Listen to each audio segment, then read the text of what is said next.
You know who it is, the whore flick, digger ditch, super six, big Mitch. And I'm kicking in doors with 03 O's. And I'm bringing 28 101s because we Vegas sons, it's the Chronicles. And you in the Meadowlands. Yeah, you in the Meadows, man. And you already know what made me. 530, what that mean? Oh, that boy's a desert baby. Oh, yeah. Hubba Dub, Scrub, 22-inch gold Dana Danes, and Big Bolo Yang. I can never sit on my claims. Welcome to Vegas Chronicles with the whole Super Six, Mr. Digger Ditch, Big Mitch. And today, like any other day, y'all know what we do. We kick actual factuals with no additives and no preservatives. Just raw and uncut like what?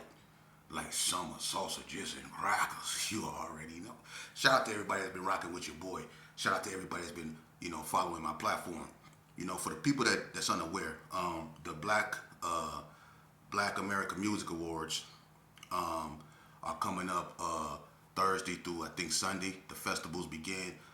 As you all know, and if you don't know, I was nominated for the best podcast in Las Vegas. So for the people that voted for me, I appreciate y'all. And the fact that I was nominated and recognized for my work, I feel I already won. So whether it go my way or not, I feel that the recognition that I've gotten for that is I'm overwhelmed, and I feel like I already won, you know what I mean? So of course I would like to win the award, but even if I don't, I already won, you know what I mean? Just by being nominated. So thank you to everybody that's been recognizing, what I've been trying to do, man. And I must say, man, being recognized for something other than negativity, man, it's a beautiful feeling, man, and I wouldn't trade it for the world, man. But let's jump right off into it, man. I think yesterday when I was talking to y'all, I left off, I was talking about a very important confidant of mine, man. His name was Kippy, and he went by the name of KIPPNUTT. And I would like to finish that up if y'all don't mind, man. I know I was in the middle of saying something when the phone cut off, and I like how that do that. I only get a certain amount of time to record. I'm going to start back live streaming so I can get longer videos out there because I know a few people enjoy what I be talking about. But yeah, let's get back off into it. I was talking about a friend of mine. His name was Kippy. And if to pick up from where I left off. The thing about Kippy. You know what I mean. And I want to talk about something that affected Kippy that me and him used to talk about. And this probably rubbed people the wrong way, but it's the truth. And I'm pretty sure he looking down on me and he's smiling like, yeah, you blind mother, spit Joe. You know what I mean? Cause Nut, you know what I mean? He was my partner. He was a brother to me, man. But one thing that Kippy was going through, man, and he talked to me about it, and he talked to Brad about it.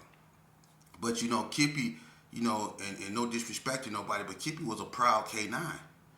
And he loved the Gerson too, but Kippy was from Carry Arms, and he was proud of where he was from.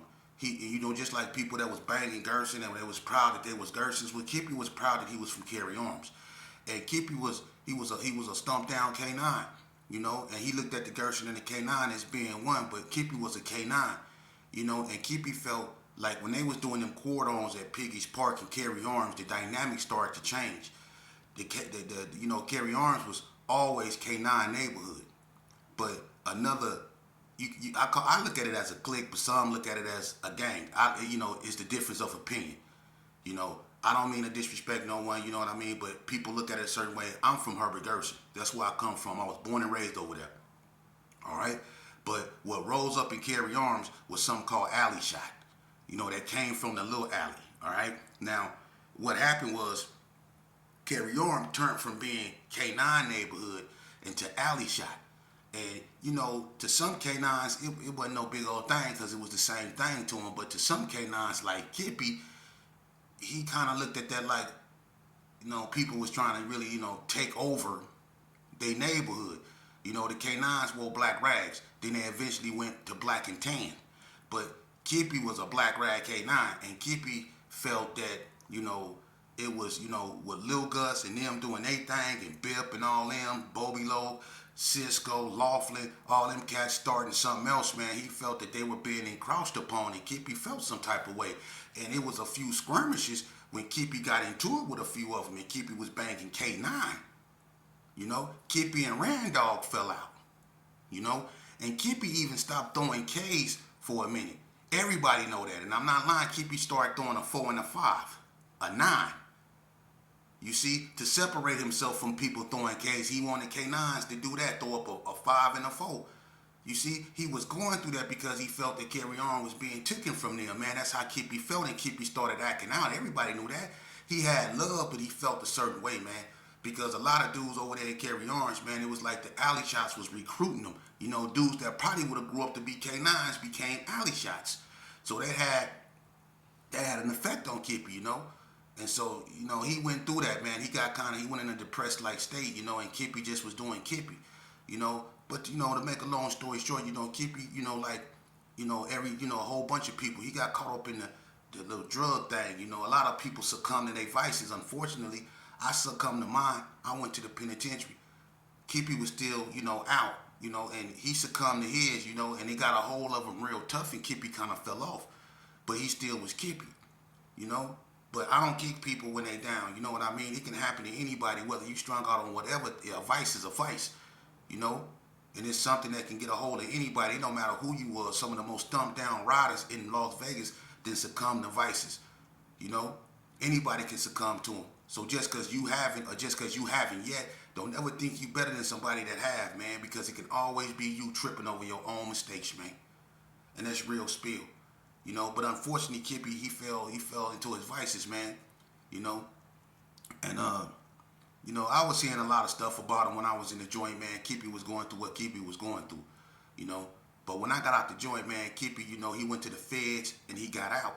And when we met back up, it was in 2012 at Lorenzi Park. I ran into him up there, man, and he started calling himself Demon too. That's a trip. That's how close me and Kippy was, you know. That's where he got that name from, me. He started calling himself King Demon. You see, he got that name from me. That's how close we was. My name was Demon when I was 14 years old. Lil Bread named me that when I was 14 years old. Kippy went to the joint and he started calling himself King Demon. You see what I mean? That was my brother right there. You ask anybody, man. But we was cool. Kippy looked out for me when I got out. You know, he used to pick me up. He had a little job at a warehouse somewhere. Had a little brown bucket. He used to come pick me up. We used to go to Doolittle and work out and stuff like that. You know, every time he came over my house, you know, for like the first 4 or 5 weeks when I stayed with my grandmama in the old Peru, he used to come up over there, man. Every time he see me, he give me $100. That was my partner, you know. And I remember one time, man, we was up there at the store, right, up at Thor's. I ran into Lil Jesse, Vegas Chronicles. I ran into Lil Jesse up here at Thor's, right. Lil Jesse from West Coast Bloods. It's me and Kippy together. Now, I ain't seen Lil Jesse since, I don't know when, since we was in Ely together. Me, him, Bankroll, K-Dog from NTGs, we was all in Ely together, right? So I run into him at Thor's Market, right there next to Bell's on 8th Street. So we standing in line. I ain't spoke to Lil Jesse in so long, so I'm happy to, you know, run into him. So we chopping it up, but we standing in line. It's this skinny broad behind us, right? I mean, she's so thin, man. She built like a Q-tip. Thin as I don't know what. Can hide behind your pinky thin, for real, right? She's standing behind us, right? So me and Lil Jesse, we chopping it up. I don't know that this broad in line, right? Me, Lil Jesse, and Kippy, we all happy, we smiling. So the woman, she gonna look at me out of everybody. She gonna say, "Is you in line?" I turn around. I say, "Don't it look like I'm in line?" She gonna look at me and say, "You don't pump no fear in my heart, cuz. This promoter with me." She started banging on me, a straight smoker, right? So I looked at her. I said, "You better get your, you know, I disrespect. You better get your away from me." She looked at me. She said, "You don't pump no fear. You don't pump no fear in my heart, cuz. You don't pump no fear in my heart, cuz." And then she said, "Can you see me? Can you see me?" Because I ain't gonna lie. When I got out, my glasses was thick. They was thick, like the military made them, right? So she gonna say, "Can you see me? Can you see me? You blind mother." Look, the whole store started laughing, right? Now I really want to fight her, right? Even though she was a female skinny, I was on swole. I don't care. She got the whole store laughing at me, man. So look, I'm trying to get out of that. Kippy and Lil Jesse holding me back. I'm really trying to fight this girl. I'm serious, man. She got everybody laughing at me. And my glasses was on thick status too. That's why I was mad, because I knew they was thick. Right? And she had to point it out in front of everybody. And she did the way she did it. She said, "Can you see me? Can you see me?" And I'm sitting there squinting. No, now where I can't see. She goes, "Can you see me? Can you see me? You blind mother." Look, I'm hot. We got there. I almost tore up that stove. For real. But anyway, they get me out the stove, right? I'm in the car. Me and Kippy, he taking me back to my grandma's house. The car collide. I'm hot. Right? Now it's dawning on me, man. I just tried to fight a lady that wasn't in her right mind, you know what I'm saying? So we riding back the car quiet, me and Kippy, right?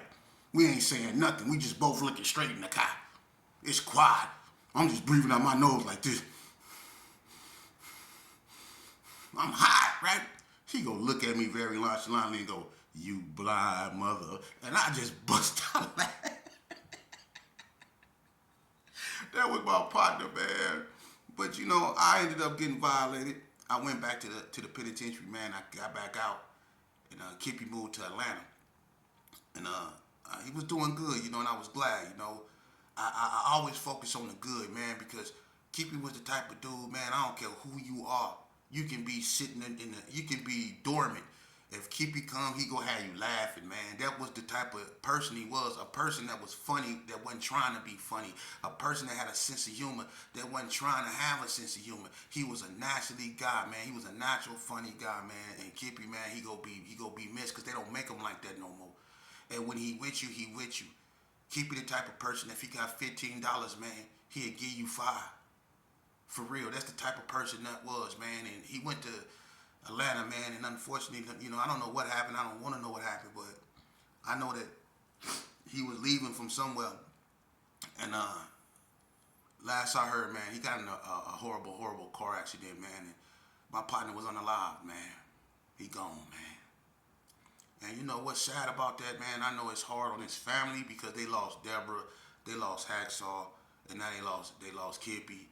They lost a lot, you know, and that's a noble family, man. And you know, I got a lot of love for them. The Glovers is a noble family, you know. Hacksaw was like a big brother to me, man. And Kippy, you know, with the loss of him, man, that really hurt. But you know, tragedy, you know, when it comes, I mean, it's like rain. When it rains, it pours. Because after Kippy passed away, you know, um, he had a female named Kat, you know, that he was going with Calandra, man, for a long time. And I did a video on that. I don't want to open no old wounds, but she was unalive after him, man. It's just heartbreaking over here in Las Vegas. And you know, the part of that people don't understand is that when you hear Las Vegas, because so many people, they try to piece together newspaper clippings or pride things other people done said, and then they come up with these little content, man, or whatever you want to call that trash, and they put it out there saying this is what happened in Vegas. You know, nah. When I do videos and I talk about people, man, and I give life stories like the one I did about Kippy, man, understand these people that I knew, these people that got mothers, these people that got fathers, these people that got sons, these people that got daughters. So when y'all come out here trying to chronicleize, you know, what went on in Vegas, know that it was real blood spilled out here, man. And a lot of people ain't got over it. So when y'all come out here with y'all lies and y'all trying to chronicleize what we went through out here, man, and I'm gonna tell you something. I got a little feedback from the haters. You know, a lot of them. You know, look. One thing I'm not gonna allow is for people to distract me from my mission. I'm gonna tell you something. One thing I know, whether it was on the street or whether it was in the penitentiary, I don't care who you was. If you was out there, you was out there. Your name spoke for itself. For a lot of people that's disgruntled, man, you disgruntled because you drunk. And your stories don't go past the tall can you drinking, you know, and you want these youngsters out here to look at you like you something that you never wasn't, man, for real. Because people that was really out here in these streets, we don't walk around with our head up because we ain't got nothing to feel good about. I don't feel good about tearing up my community. If I knew now what I knew, if I knew then what I knew now, ain't no way in heck I would have jumped out the porch and put a green rag in my pocket when I knew I was going to create so much destruction amongst my people, man. You know, I used to be happy when Wax used to come to the penitentiary and say, "Sheep, I heard about you when I was this years old, man. I remember I used to be walking around the G's and I used to see you in cornbread and y'all used to do this and they used to tell me about stuff that I used to do and I used to feel good about that until mental maturity kicked in."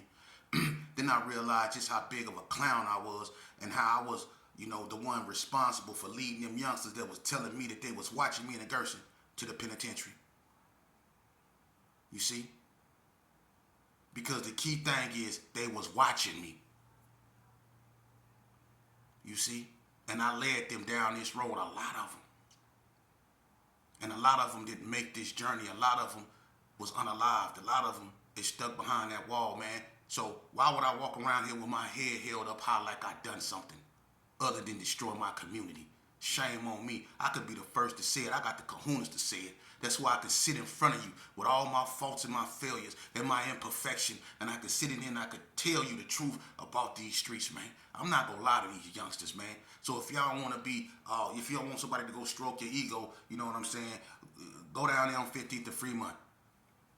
You know, for real. Go on Bruce or somewhere. You know, I'm not with that, man. I'm not gonna do that, man, because I know the real Donna streets that really was in that, the ones that really was in them cars doing them drive-by shootings, that was going to funerals. They don't walk around with their heads up because they lost so much and so many homeboys. There's so many of their homeboys on alcohol. There's so many of their homeboys that got ailments now, man. It ain't nothing to feel good about. And when they have function and everybody show up, the only thing they can see is everybody who ain't there. That's all a function go do, is remind you of who gone. So if y'all want to have a real function, and y'all want to celebrate something, celebrate the fact that God allowed you to get up today. Celebrate the fact that God allowed you to still stand up while other people can't. Celebrate the fact that you still vertical and not horizontal. See? And if you want to hold a function, go hold one in church. Give God his due. You want to give your big homies they flowers. You want to give everybody they flowers, but you don't give God his flowers. But he be the one you calling on when you need that real help. When you need that help, like getting out that life sentence. When you need that help getting up under that capital punishment. When you need that help when you shot and you can't walk no more. When you need that help to where you on life support. See, you call on God then. And God forbid something happen to one of your seeds and you got to rush down to the hospital. As you going down into the hospital, what do you be saying as you putting your key in your ignition? You be going, oh God, oh please, oh God, oh God. You don't be going, oh crip, oh crip, oh crip, oh crip, oh please, oh crip, oh crip. You don't be going, oh blood, oh blood, oh blood, oh blood, oh please, oh blood, oh blood. You don't be going, oh crown, oh crown, oh crown, oh please, oh crown, oh crown. You be going, oh God. So why y'all don't have no function in his name? See? So to all you cats out here that want to be hard and want to be tough and y'all got attitudes because I don't mention your name,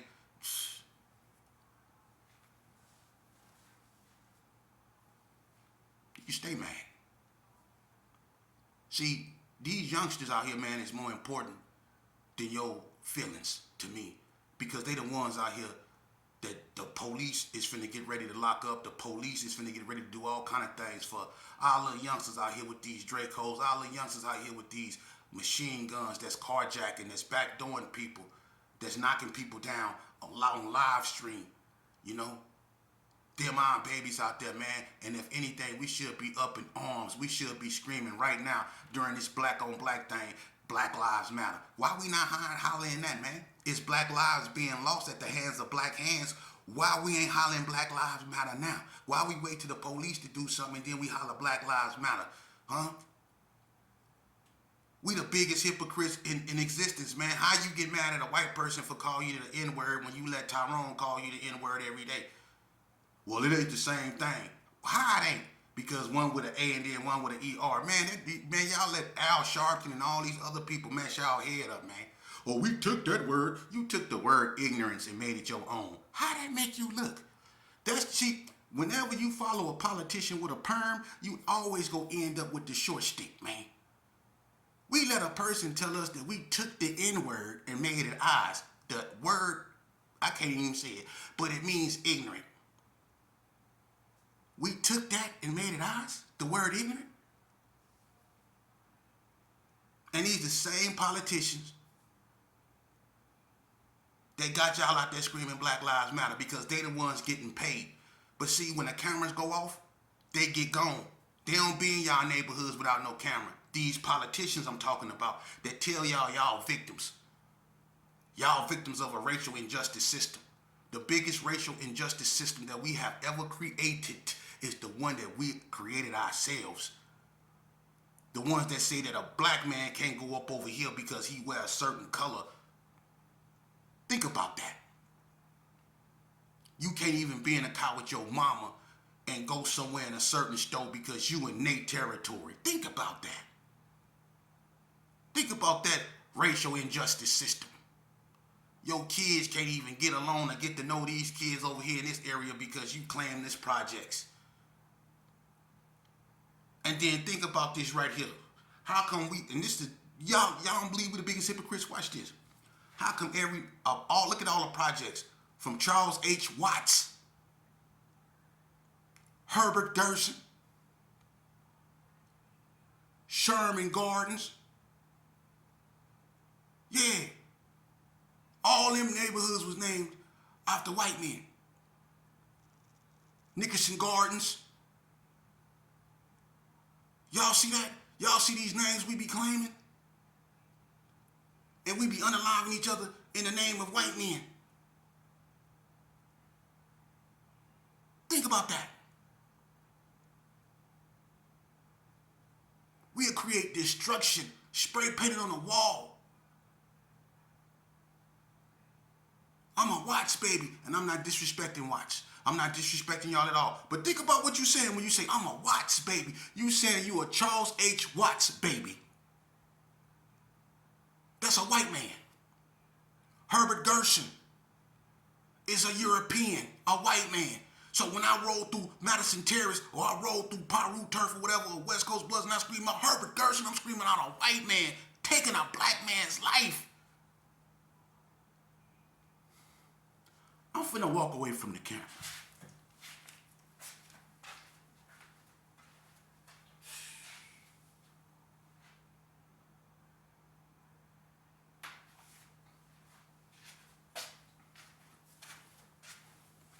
Excuse me for a minute, man. I had to go over there and slap the devil.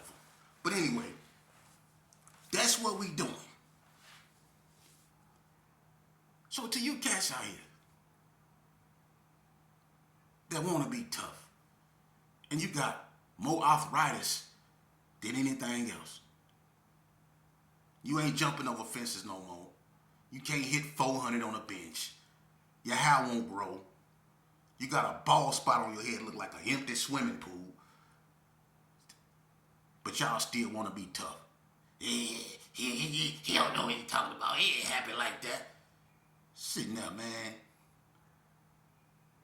Man, boy. Hey, look.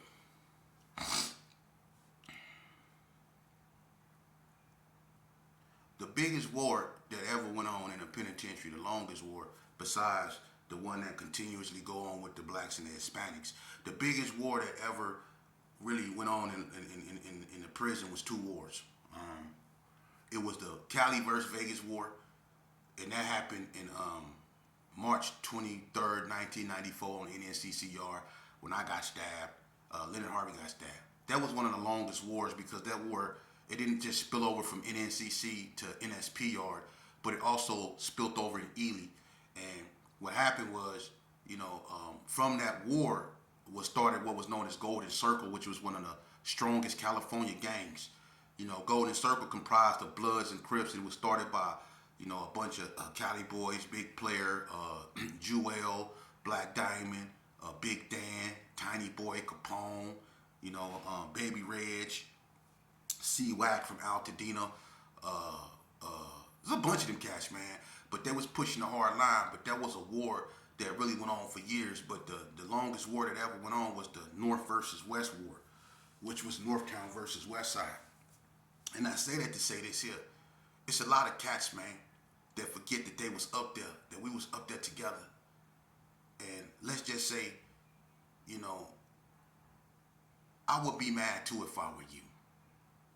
Because a bunch of y'all got ran off yards. We not going to talk about nothing because everybody know what it is. It was ignorance. It was black folks at black folks' throats. And when it was all said and done, we ended up locked down. We ended up with sack lunches, and a bunch of us ended up with dumps, and at the same time, the warden still went home at night, and they locked us down until we got tired of being mad at each other, and they let us out and we tried it again. But that war right there went on for a long time, and it went both ways. Sometimes the West got the best of the North, and sometimes the North got the best of the West. Didn't nobody really win, man. It spilled over in the streets, and everybody took losses, man. Everybody took losses. But it was a bunch of people that folded in that war, man. It was a bunch of people that chose Christ, that chose Assalamu Alaikum, didn't be involved up in that. It's a bunch of y'all ran to the church and picked up a Bible, made you a cross out of some yarn, and was walking around there. You wasn't know nothing. And people respected you because you was in doubt. You cleaned yourself up, kept your hair cut, kept your shirt tucked in. You know, you wasn't know nothing, wasn't sagging or nothing. You was all about the Christ. You was all about Jesus Christ. And then some of y'all was assalamu alaikum. You know what I mean? Y'all was about, Allah and doing all that. You know, a bunch of y'all, you wasn't banging. Then a bunch of y'all went and got y'all man and laid up and got married, just to keep it real. And this the cold part. Some of them dudes actually put a ring on another man's hand. And look, the prison chaplain was marrying him. Them cats was doing everything but gang banging, man. And the ones that was gang banging, they know who they was. Because when the North was pushing the line on Indian Springs yard, you know you lump. You get into it with the North, you know you get into it with lump. You get into it with cow folks, Lil Wash. You get into it with Lil Boo. You get into it with Lace Dog, Tater Chips, Fade, all them. You get into it with Queet. You get into it with P-Rock, Lil Rec, Big Rec. You get into it with all the North, man. You get into it with the West, you know who you was getting into it with me. You getting into it with Honeybell. You getting into it with Quando. You getting into it with Sweet Pea. You getting into it with Slick, Burger B. You getting into it with Shaka Zulu. You getting into it with all kind of people, man. You know what I mean? You were getting into it with all kind of people, man. So if you was really pushing the line, people knew who you was. But if you wasn't, and you was working with the administration, and you see how I just named all them names, and people that was working with the administration, I can do the same thing. Because they had just as many people working with the administration as they had people gang banging, man. So a lot of these cats out here that's mad, they can stay